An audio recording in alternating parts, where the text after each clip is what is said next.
नमस्ते दोस्तों। आज मैं आपको बताने जा रही हूँ मृतक का तर्पण क्यों करना चाहिए। मनुस्मृति में तर्पण को पितृयज्ञ बताया गया है और सुख संतोष की वृद्धि हेतु तथा स्वर्गस्थ आत्माओं की तृप्ति के लिए तर्पण किया जाता है। तर्पण का अर्थ पितरों का आवाहन, सम्मान और क्षुधा मिटाने से ही है। इसे ग्रहण करने के लिए पितर अपनी संतानों के द्वार पर पितृपक्ष में आस लगाए खड़े रहते हैं। तर्पण में पूर्वजों का अर्पण किए जाने वाले जल में दूध, जौ, चावल, तिल, चंदन, फूल मिलाए जाते हैं।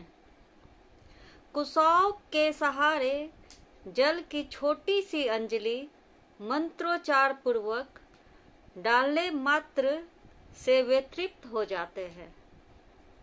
जब जलांजलि श्रद्धा, कृतज्ञता, सद्भावना, प्रेम, शुभकामनाओं की भावना के साथ दी जाती है तो तर्पण का उद्देश्य पूरा होकर पितरों को तृप्ति मिलती है। उल्लेखनीय है कि पितृ तर्पण उसी तिथि को किया जाता है जिस तिथि को पूर्वजों का परलोक गमन हुआ हो। जिन्हें पूर्वजों की मृत्यु तिथि याद नहीं रही हो तो अश्विन कृष्ण अमावस्या यानी सर्व पितृमोक्ष अमावस्या को यह कार्य करते हैं ताकि पितरों को मोक्ष मार्ग दिखाया जा सके। लोगों में यह मान्यता प्रचलित है कि जब तक मृत आत्माओं के नाम पर वंशजों द्वारा तर्पण नहीं किया जाता तब तक आत्माओं को शांति नहीं मिलती। ये इधर उधर भटकती रहती है। हमारे श्राद्ध प्रक्रिया में जो 6 तर्पण कृत है, देव तर्पण, ऋषि तर्पण, दिव्य मानव तर्पण, दिव्य पितृ तर्पण, यम तर्पण और मनुष्य पितृ तर्पण, इनके पीछे भिन्न भिन्न दार्शनिक पक्ष बताए जाते हैं। देव तर्पण के अंतर्गत जल, वायु, सूर्य, अग्नि, चंद्र, विद्युत एवं अवतारी ईश्वर अंशों की मुक्त आत्माएं आती है जो मानव कल्याण हेतु निस्वार्थ भाव से प्रयत्नरत है। ऋषि तर्पण। ऋषि तर्पण के अंतर्गत नारद, चरक, व्यास, दधर्ची, सुश्रुत, वशिष्ठ, याज्ञवल्क्य, विश्वामित्र, अत्रि, कात्यायन, पाणिनि आदि ऋषियों के प्रति श्रद्धा आती है। तीसरा है दिव्य मानव तर्पण।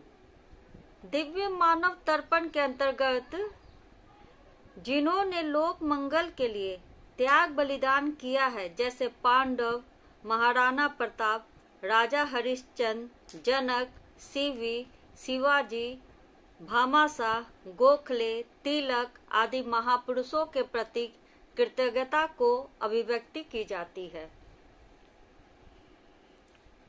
अब चौथा है दिव्य पितृ तर्पण।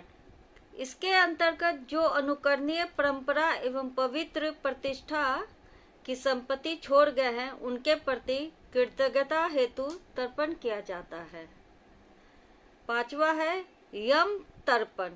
जन्म मरण की व्यवस्था करने वाली शक्ति के प्रति और मृत्यु का बोध बना रहे इस उद्देश्य की पूर्ति के लिए करते हैं।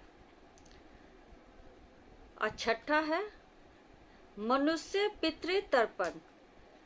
इसके अंतर्गत परिवार से संबंधित सभी परिजन, निकट संबंधी, गुरु, गुरु पत्नी, शिष्य, मित्र आते हैं। यह उनके प्रति श्रद्धा भाव है। इस प्रकार तर्पण रूपी कर्म कांड के माध्यम से हम अपनी सद्भावनाओं को जागृत करते हैं ताकि वे सत प्रवृत्तियों के परिगत होकर हमारे जीवन लक्ष्य में सहायक हो सके। इसलिए कहा जाता है मृतक जब पितृपक्ष आता है, जिस तिथि में भी अगर आपके पूर्वज गए हैं उस तिथि में जल जरूर देना चाहिए। साल भर वो लोग इसी आस में रहते हैं, इसलिए मृतक को तर्पण जरूर करना चाहिए मृतक के लिए।